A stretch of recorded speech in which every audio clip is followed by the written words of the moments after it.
And this is the biggest bombshell currently making the rounds, that when it comes to intelligence, blacks as a group are inferior to whites as a group. World War III would not be more explosive than theories like that about race, intelligence, and heredity.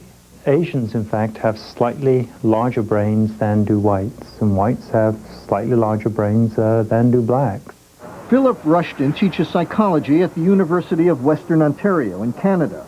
He's just written a book called Race, Evolution, and Behavior, and his theories about the link between brain size and intelligence is controversial, to say the least. And you believe Asians are the smartest, whites fall slightly below that, and blacks fall considerably below that? That's unfortunately the truth. Doesn't it strike you as vaguely interesting that the group with the lowest IQ as a group, black people, also happens to be the group that's been most discriminated against in the United States? Most theories focus in on white racism, discrimination, lack of opportunity. The truth is less palatable than that. Which is? It's genetic. The black disadvantage is a genetic disadvantage. The Asian advantage is a genetic advantage. We're going to see China become a country that goes into space. We are not going to see Nigeria or Kenya go into space. Because? Because they do not have, those African countries, a sufficient number of high IQ people to sustain that kind of scientific and technological progress, whereas China has a superabundance of those kinds of people. We're dealing with very explosive stuff here. Which is the understatement of the decade. Charles Murray, the man the New York Times calls the most dangerous conservative. I first met him last winter when he was getting lots of headlines for his proposal to end all welfare for single mothers. I want the whole welfare establishment to go away. Now, Murray and his colleague, the late Richard Herenstein, have written a book called The Bell Curve. In it, they argue that about 60% of intelligence is inherited. Where and how you grow up counts, Murray believes. But as he suggested to Ben Wattenberg on the PBS program Think Tank, if you're born with a low IQ, you're born with 2 strikes against you. So if you had been brought up in rural Mississippi on a little farm, a shanty with an outhouse, it is likely that you would not be as intelligent as you are. That's right. It would have an effect. The problem is this.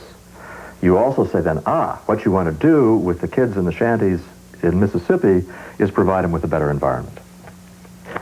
And that's a good thing to do for lots of different reasons, but what has puzzled the people who work in this area is how extremely hard it is to take the environment, enrich it, and then produce the increases in cognitive functioning that you think you ought to get. It's real tough to manipulate the environment to improve IQ.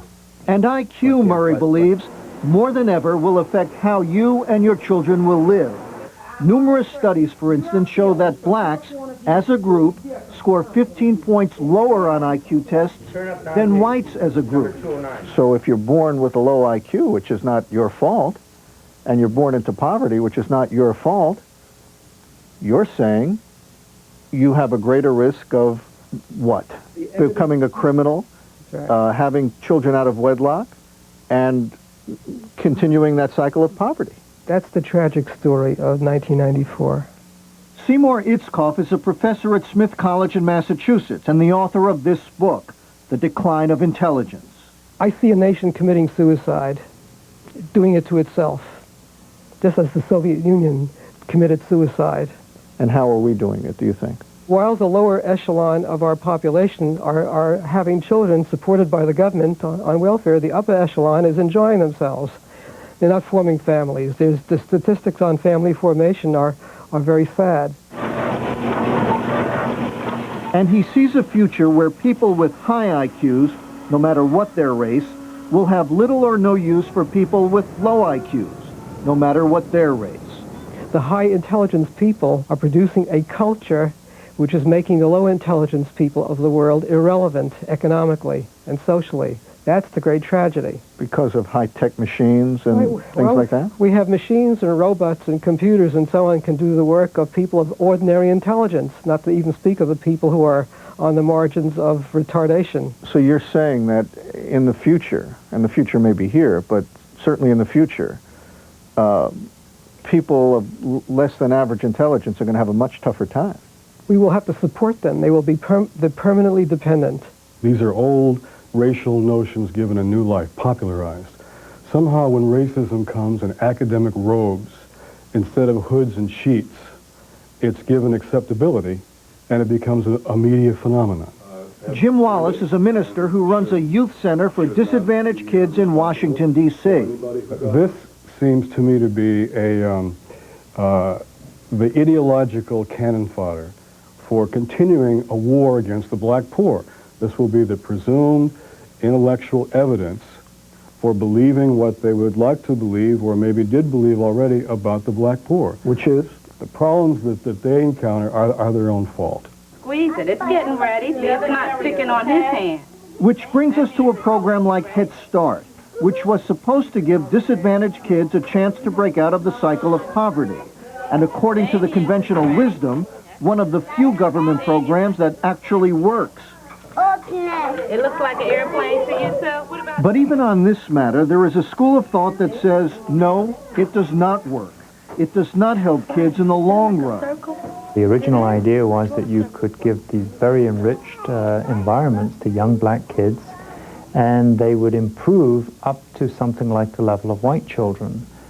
And they do improve for 3 or 4 years, but then slide back, unfortunately, to a lower level again. You're saying basically they don't work? Essentially, they don't work very well, if they work at all. No, they don't work.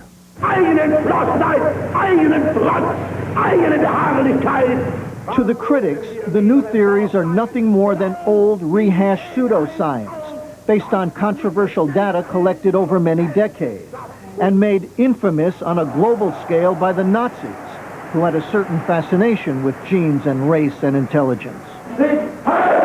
Blacks are somewhat less intelligent on average. They are more impulsive. They have different temperaments. They're more strongly sexually motivated. Orientals are at the other end of the continuum. Whites fall in between. I'm not calling you a Nazi, but isn't this what, the master race talk was all about? No. First of all, the Germans didn't actually say that the Asians were superior to the Germans, and I'm essentially saying that on average, Asians have larger brains than Europeans. It's going to stir up people. It's going to make people very angry. Alvin Poussant is a psychiatrist at the Harvard Medical School who says there's been so much race mixing over the centuries that any theory about race and intelligence is suspect. And beyond that...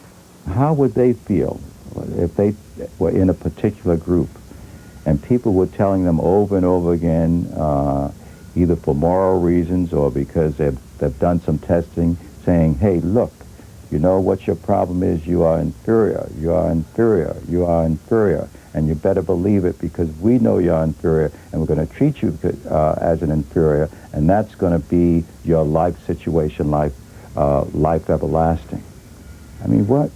That's really powerful. That's devastating emotionally. And here at the Columbus Magnet School in Norwalk, Connecticut, there is a feeling that all those scientists may have high IQs, but they still don't know very much. When they say that people are dumb, like because of their color, that's not very nice, because I have lots of friends that are black. It doesn't matter what color you are, everybody can learn and be smart. Of course, they're not scholars or scientists, and they may simply be repeating what their idealistic teachers want them to believe. But on one point, they and the scientists agree that in the end, individuals succeed or fail. Individuals, not entire groups. Genes are something, but they're not everything. I think there's still many, many black youngsters and other youngsters who are poor, who are very, very bright, and because of the social circumstances, don't have an opportunity to achieve and to succeed. And we have to give them the opportunities and not be prejudiced and prejudge and conclude from the outset that there's no hope based on genetics. Whether you think it's science or high-tone racism, there's one troubling fact that scares everybody, and it's about what we call the underclass, made up of poor blacks and poor whites who don't have much hope of landing one of those high-paying, high-tech jobs we keep hearing about. Whether they got there by genetic bad luck or because of racism and bigotry, or simply because no one gave them a chance, their numbers are getting bigger and bigger. But there is hope. Don't forget, it's individuals who succeed or fail, not groups. Connie? Thank you, Bernie. Still ahead, old monsters. He will be found and boosted along, and he will be Van Cliburn with a piano. And part of this is great. I mean, part of this is the American dream. Right. That we've finally been able to find the situation. smart people. Well, no, that people are able to fulfill their talents to the fullest. Yes, they have. There is a downside to it. And the downside, which doesn't mean you want to stop kids from being able to fulfill their potential, but the downside is that as you're sucking all of these kids out of the little town in Kansas and into Harvard, Yale, Princeton, Stanford, etc., right. and as they live together, well, you've seen the gated communities that are building up now. You've seen the way in You mean the pre-planned communities with the gate? With the gate. Often with a golf course. And with the golf course and the security at the front. Yeah. And the condominiums in the city cost a lot of money that have the concierge and so forth. Yeah. You're going to tell me all those people behind that gate have high IQs? Not all of them. But you're going to say on average. On average. You're going to find more high IQs there? They're getting smarter and smarter, yeah. Really? Yeah.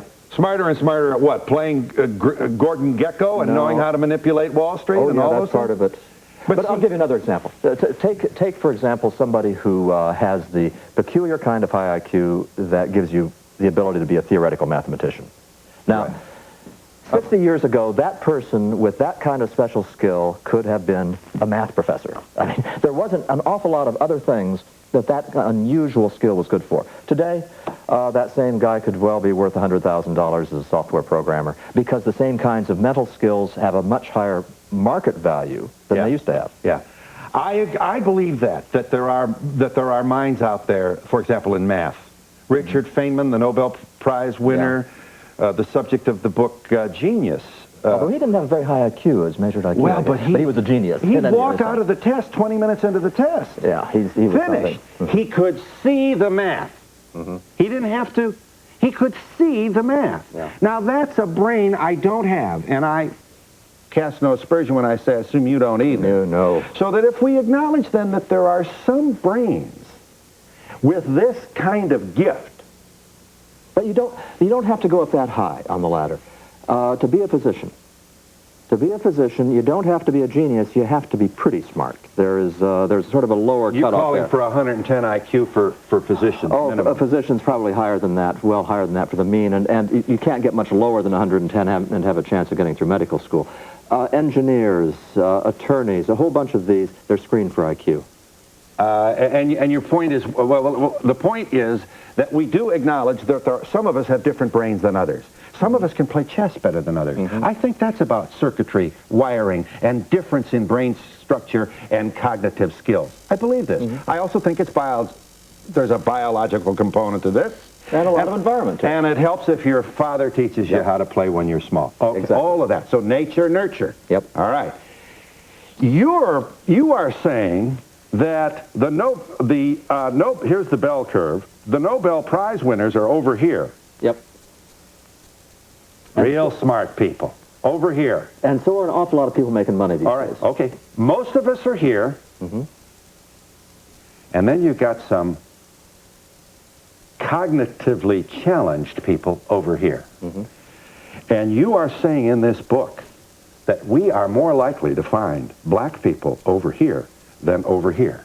That on average, black people are to be found at the low end of the IQ scale, whites somewhere in the middle, Asians smarter than whites, and Ashkenazi Jews smarter than all of us. This is what you say in the book, on average. I know you say some members of each group are smarter than other members of each group, but on average. If you're talking about something as incendiary as this, I'd better say precisely what we mean about ethnic differences. Go ahead. If you want to use your curve, you may.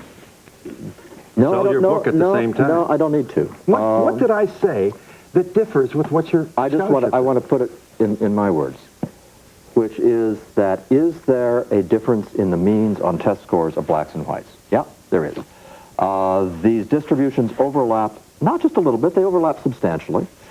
Furthermore, you find people not only throughout the range, you find lots of people throughout the range. So, for example, if you want to talk about the top percentiles of IQ in this country, you've got thousands and thousands of blacks who fit in there.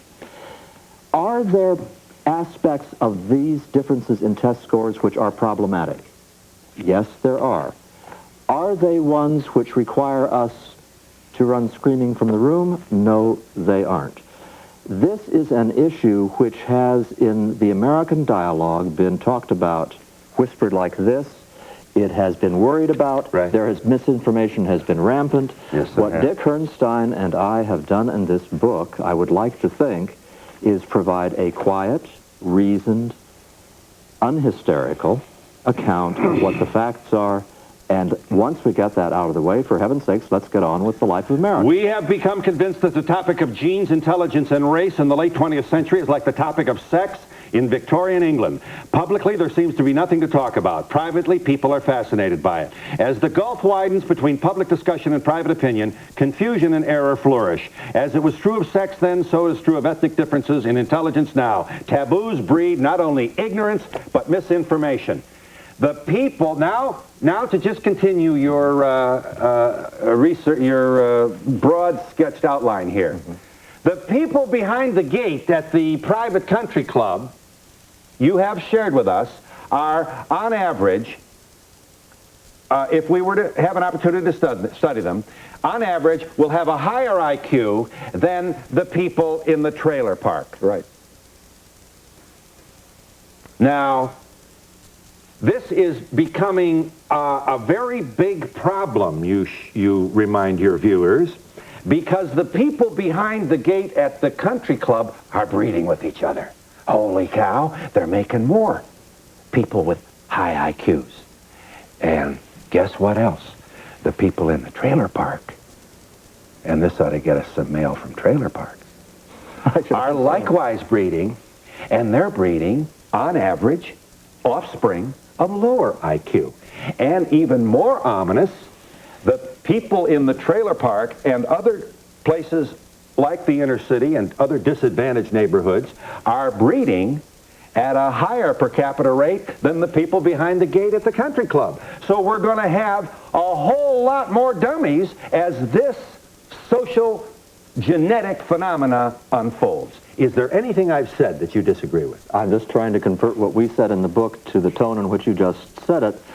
And I guess that there is a correspondence, but boy, it's pretty slim, Phil. It really is. Why? You're backing up now from your own work here. You know, Dick Dick Herrnstein had a wonderful saying. He said that science paints in shades of gray, which are then converted to black and white. And what you have just done is take an authentic phenomenon that we discussed in the course of a chapter in the book, and made it sound like the sky is falling. Our conversation with Charles Murray, the author of The Bell Curve, continues in just a moment.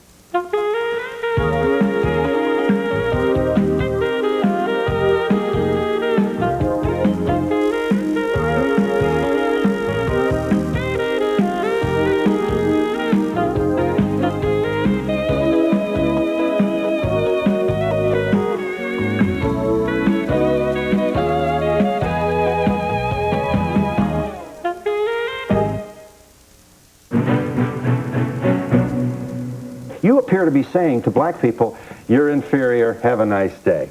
And you're also saying to white people, now, don't use this for prejudice. It's a very simple Simon kind of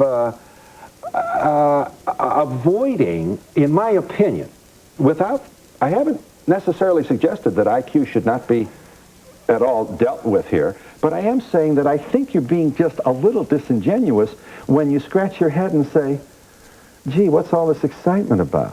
No, what I'm trying to say, and I think that Dick Herrnstein and I worried about this a lot as we were writing the book, the question is, can you write about these topics in a way which is constructive? And the way you do it is that you weigh every phrase very carefully. All right. And you do something. No, Phil, I want this to get out. This is one of the few books I know that doesn't have a subtext. You shouldn't try to read between the lines in this book. If we Doesn't have a subtext? If we did one... No, let me finish the sentence. You have a major subtext you want to get rid of. Welfare, the Great Society didn't work. You can't have handout government programs. The problem, because of IQ, it's intractable. You can't fix this by throwing public money at it. The reason I'm on the show today is because I figured in the course of an hour we can deal with these problems. But first I got to finish my sentence. Go ahead. And my sentence is that in this book, Dick Herrnstein and I said exactly what we meant exactly what we said, and we don't mean anything more or less. So when we say something such as, in the case of ethnic differences, you don't have to run screaming from the room, there is no behind-the-scenes, well, really, you probably should. We are laying out with precision what's going on, and what you are doing is taking that whole thing and say, look at all this exciting stuff we can make out of this. No, I'm saying look at the consequences of your scholarship. That's all I'm saying. You can't look at me bewildered by this. You cannot suggest that, given the history of the African American in this country, that somehow everybody ought to be just, real comfortable with this scholarship. At least can we have from you the pain that must be felt by the irreplaceable human beings who happen to have black skin and raising their children against all odds, trying to help them be somebody, and along comes a guy who says, hey, not only are you dumber, but you're creating dumber kids, and we're going to have more dumber kids, and not only that, we can't help you. Sorry, no amount of government program can help you. We've tried. Look at the evidence. It hasn't worked. The problem is intractable, and the reason it's intractable is because of your IQ. Environment can't fix this. If I heard people saying what you said, then I could imagine all sorts of pain. If you read what we wrote, I don't see that pain. Okay. Here is an essential distinction, however. We are talking about a country in which race relationships right now are poisonous. Oh, the dialogue on the surface is excruciatingly correct. All right. Behind the scenes, and this is both blacks and whites doing the talking in this case, it is filled with animosity, there are allegations, there is an explosive kind of hostility which has developed over the years. One of the things that needs to be done in this country if we are going to rescue race relations is that people have to start talking about things in the open. And when you do that, you had better do it responsibly. And that's what we try to do in the book. In that connection, a recent guest on this program was Edward O. Wilson. Mr. Wilson, Professor Wilson, as you know, is a tenured professor at Harvard. Boy, Harvard, I'll tell you what, say what you want about Harvard. They certainly get themselves in the news. Whoa. Incidentally, Edward Wilson is the Ant-Man. He is an entomologist who has... And he has won the National Science Medal. The President of the United States gave him the National Science Medal, which is, I think, in American terms, the Nobel for his kind of work in America. He's won 2 Pulitzer Prizes. 2 Pulitzer Prizes. And he is very much a nature-nurture man, interested in this, and he also is a biologist who believes that biology makes an enormous contribution to who we are, what we become, and so on and so on. Here he is, Edward O. Wilson of Harvard. In order to help guide people through their development, through education, through nurturing and the like, to maximum fulfillment of their individual potential, and to reduce things like racism, tribalism, individual hatred. Right. War. We need to understand the combination of the biology and the environment that does determine behavior. But it's sketching it in crude, broad outline. The evidence, according to Murray and Herrnstein and others, is that on average, Asians are smarter than white people, and white people are smarter than black people, on average. On average. Are we not now on the edge of a volcano of social recrimination, political angst, and God knows what other kind of aggression and hostility could ensue from this scholarship? Only if we keep on the blinkers of ignorance. If we face this eyes open honestly and working together, and then promoting deeper understanding of how the human mind develops, we can come out the other side of it. I don't think that hiding information or attempting to interpret it strongly at this point one way or the other is helpful. I believe that what we need to do is to begin to examine the situation together. We haven't learned how to talk about this subject yet. We must learn how to talk about it. That last sentence was... Couldn't have said it better yourself, could you? He said it better than I've said it myself. We'll be back with Professor Charles Murray, co-author of The Bell Curve, in just a moment.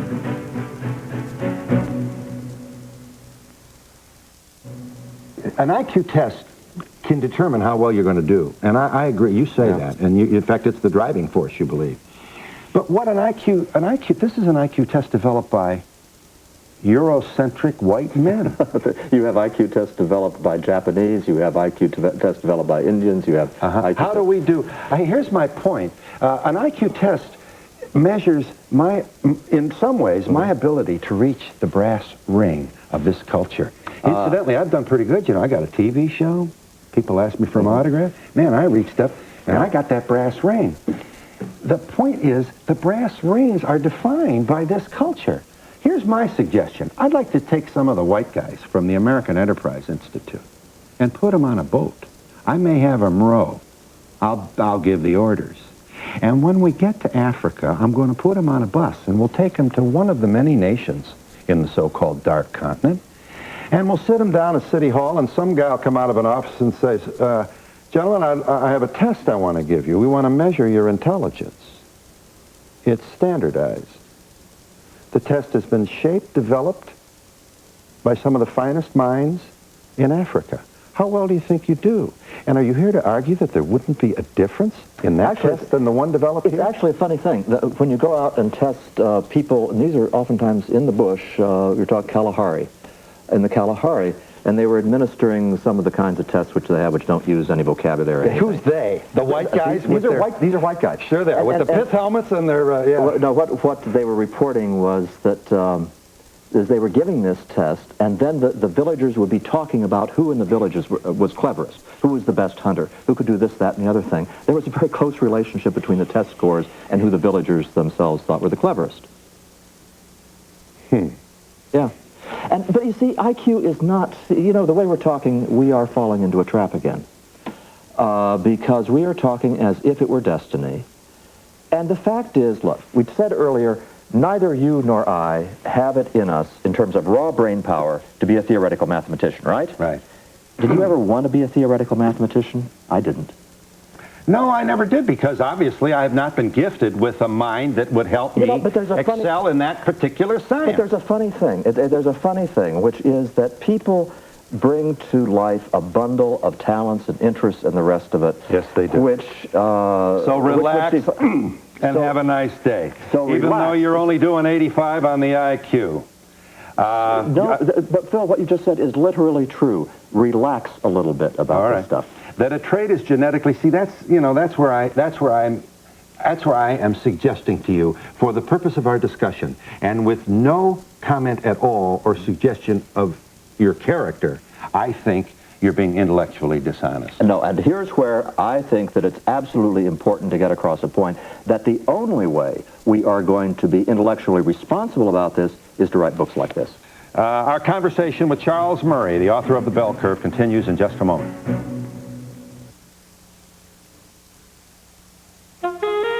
For a transcript of Donahue, send $3 to Journal Graphics, 1535 Grant Street, Denver, Colorado, 80203. To order a video cassette for only $24.95, just call 1-800-FOR-VIDEO.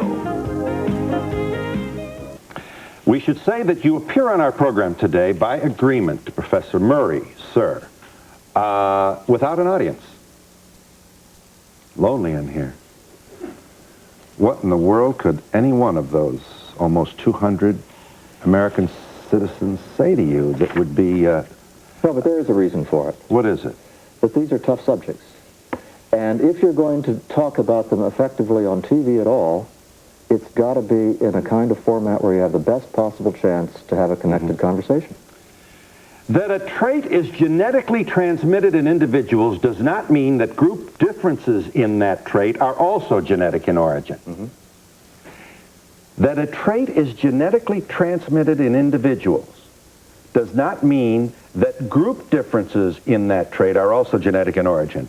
Anyone who doubts this assertion may take 2 handfuls of genetically identical seed corn and plant 1 handful in Iowa and the other in the Mojave Desert and let nature, the environment, take its course. The seeds will grow in Iowa, not in the Mojave, and the result will have nothing to do with genetic differences.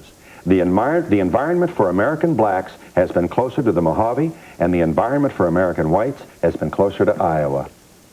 Well, thank you, Professor. Thank you for acknowledging the contribution of environment.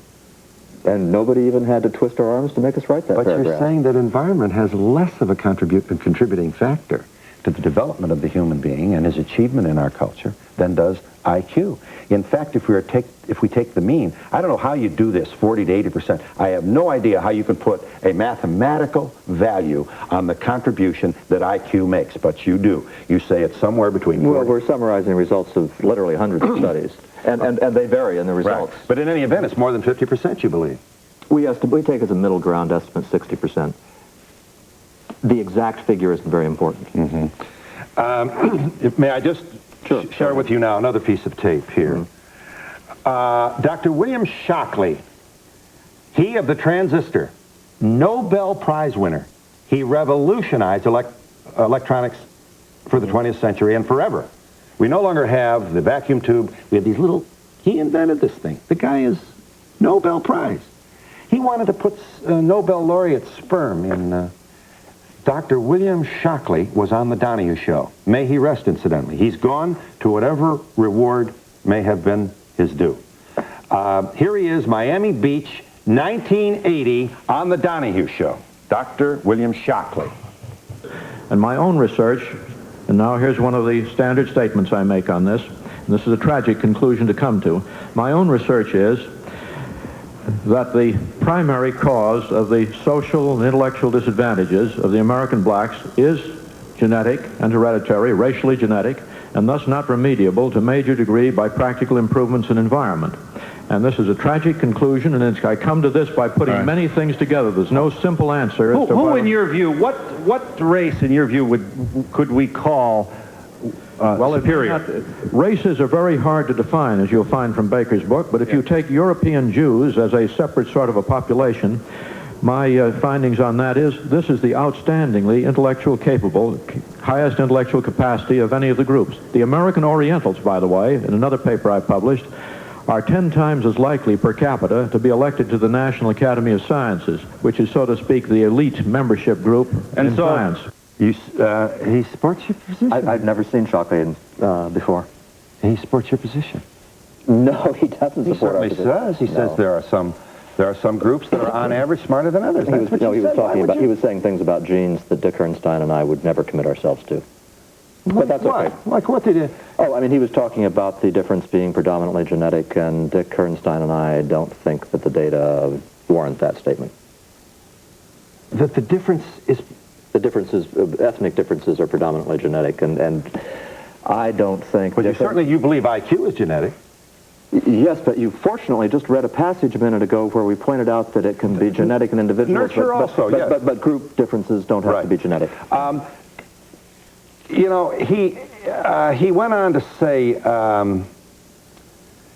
something else, Shockley, on that program.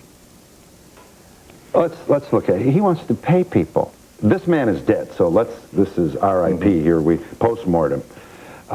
He wants to pay people who have disease or who might not be as smart as others to get a vasectomy, for sterilization. Scares the hell out of me. Here he is saying it, right here on the Donahue Show, 1980.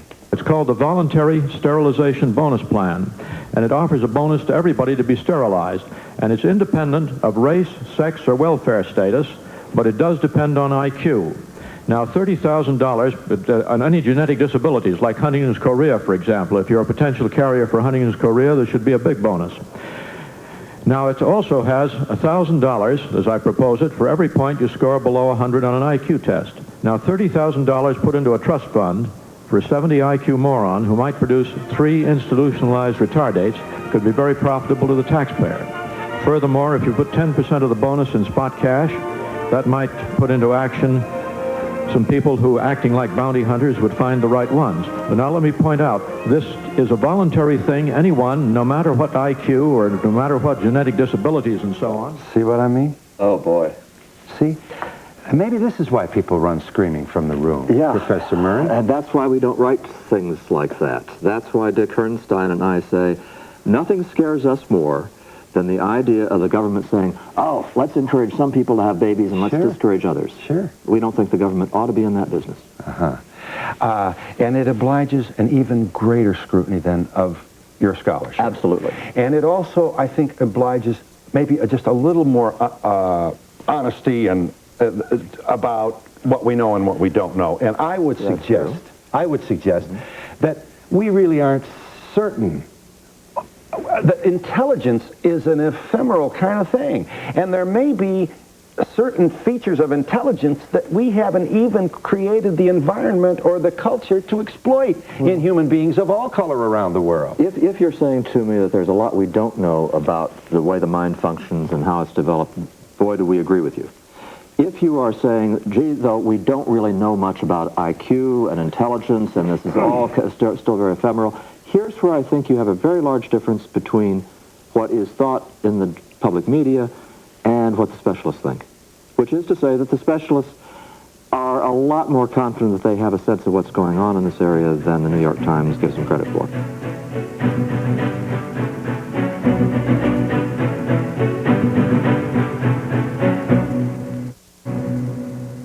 So whites are one standard deviation above American blacks. 15 points separate us, on average. And you're saying that these American blacks are 15 points or one deviation smarter than African blacks. As of right now. Well, the test that you used was developed among the Caucasian, Western, Nordic, Aryan cultures, and you've administered it to native Africans. It's no wonder that they're going to come out less smart than their brothers who had the misfortune of being thrown on a boat. Point number one is that the tests we're talking about have no words in them. The tests have no cultural content whatsoever, but that's not really the important point.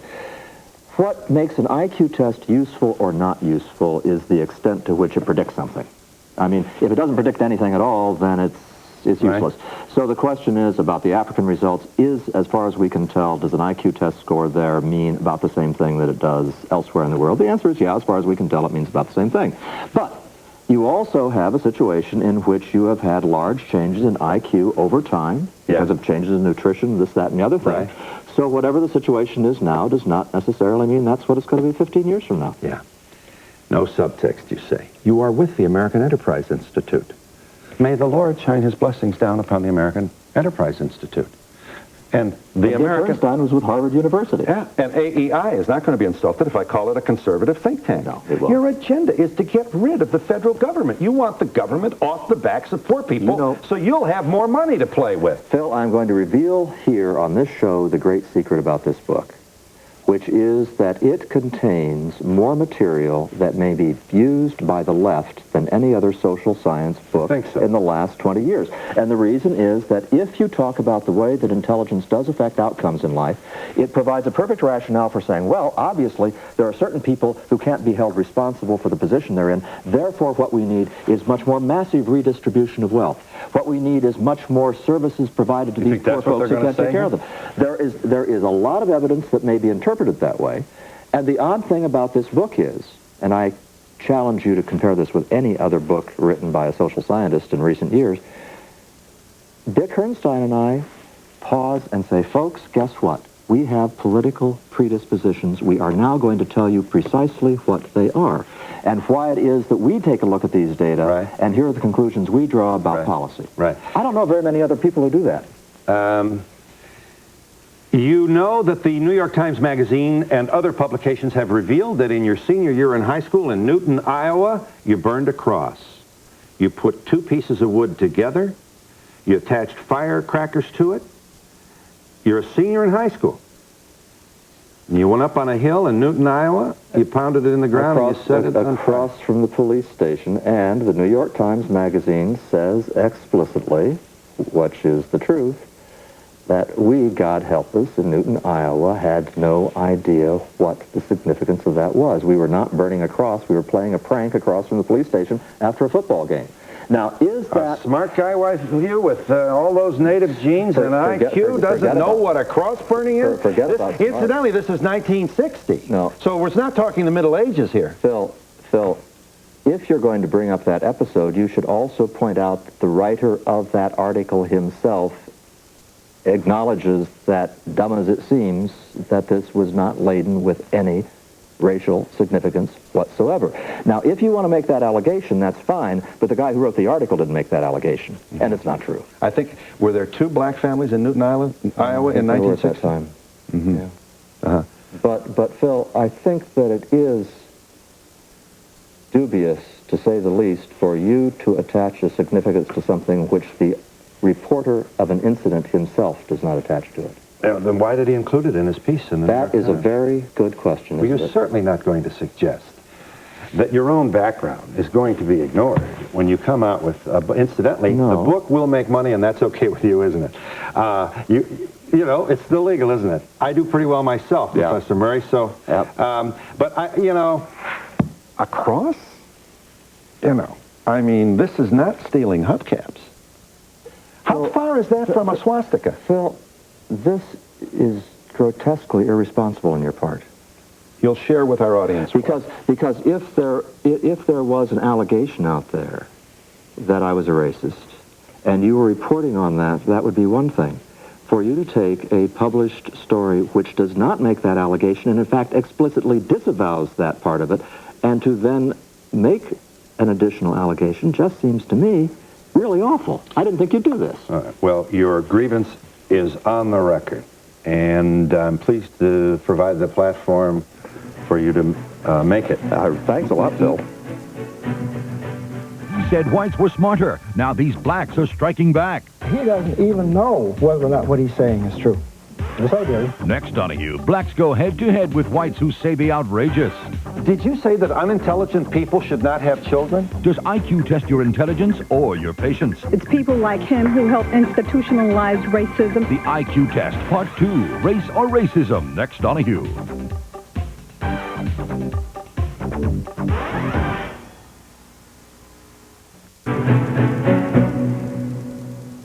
Now, have you shared your this grievance with the writer of the New York Times Magazine piece? I hope you're as upset with him as you are with me. I have not communicated with him after the piece came out, no. Now, let's talk about, we're going to put people in reserves. What is this? You talk about this Orwellian world that we are heading for. Which we are not recommending. Right. Tell them, the coming of the custodial state. When a society reaches a certain overall level of affluence, the haves begin to feel sympathy toward, if not guilt about, the condition of the have-nots. All those bleeding heart liberals, probably. Thus dawns the welfare state, the attempt to raise the poor and the needy out of their plight.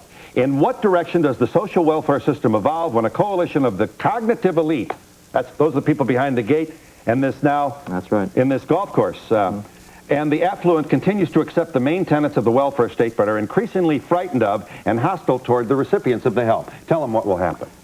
What happens is that you don't want to give up on them because you want to be nice and you want to be compassionate, but you also are scared of them, so you start to throw, metaphorically, more and more blankets and medicine over the wall. You spend a lot of money, you take care of them, but you also wall them off, if only symbolically, and you treat them more or less as wards of the state. Dick Herrnstein and I were of the opinion that you cannot have American democracy survive under those conditions. The problem is that what we're describing as a trend in the future is very close to what's actually happening already. Certainly true in the prison system, isn't it? And for that matter, if you think about the Indian reservation, which is the analogy we use, I mean, as we're saying, we're talking about the underclass being treated the same as we treat Indians on Indian reservations. A lot of our cities now are already so organized that you can do all your business without ever having to go through that part of town. Yes, you can. Where those folks live. So they are reserved, so to speak. They have been consigned to a reservation. It's becoming more and more. And this is going to get worse, you say, because of the inbreeding of people who are IQ It's getting worse because you have developed a system of government in this country whereby the cognitive elite has a lot more power than it used to have, and it can run things pretty much the way it wants to, and it's also getting a lot more money. Now, appreciating that there should be more time for this, may I ask you to kindly, in conclusion, share with our audience your own prescription as to avoiding this spiral of pathology getting worse in the inner cities. Dick Herrnstein and I first say you've got to understand this is the way we are heading. Once you've done that, you have to ask some fundamental questions about how it is you organize a society where you do have people with widely differing abilities so that they can find places within the communities that don't require you to have reservations in a corner of town. Where you can have a society where, in our view, you have to devolve the stuff of life, the functions of life, as far down the chain as you can. To the family, to the neighborhood, to the individual. And the reason you do this is not to save money, Phil. It's not to cut social welfare budgets. The reason you do this is because this is the way you create communities in which there are roles for everyone that are valued. Move away from central government. Let the power filter down to the people. Have it closer to City Hall rather than closer to Capitol Hill. That's right. A fellow named Thomas Jefferson used to talk that way.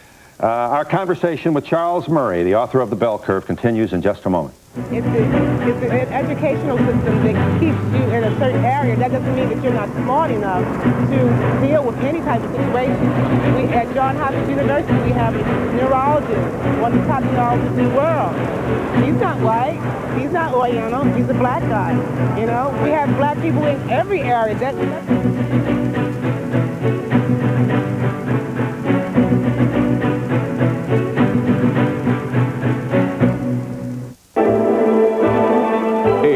Time again. Time to send for the federal government's brand new free consumer information catalog from sunny Pueblo, Colorado.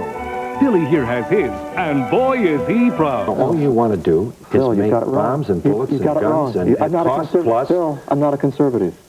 You want the government to pay for war and nothing else. You want to abolish the education system? You want to abolish all... You would be amazed at the things I'd be willing to abolish in the federal government that feed the rich and the middle class and so forth. Yeah. But as we devolve closer and provide more power to this, we're going to have secession. We're going to have racist cities, racist states, racist counties. We're going to have, you know, this Phil, we were not trying to provide a 5-point plan for next fall's Congress. We are trying to provide a way for people to think about how you get out of this mess, and I think that we've accomplished that. The Bell Curve is certainly the most talked about book in publishing in recent times. Intelligence and Class Structure in American Life. Richard J. Herrnstein is deceased. His surviving partner, Charles Murray, is left to carry this banner alone. His appearance on this program was by agreement, alone and without a studio audience. Professor Murray, the host, thanks you. Thank you. Services provided and promotional fees paid by the following.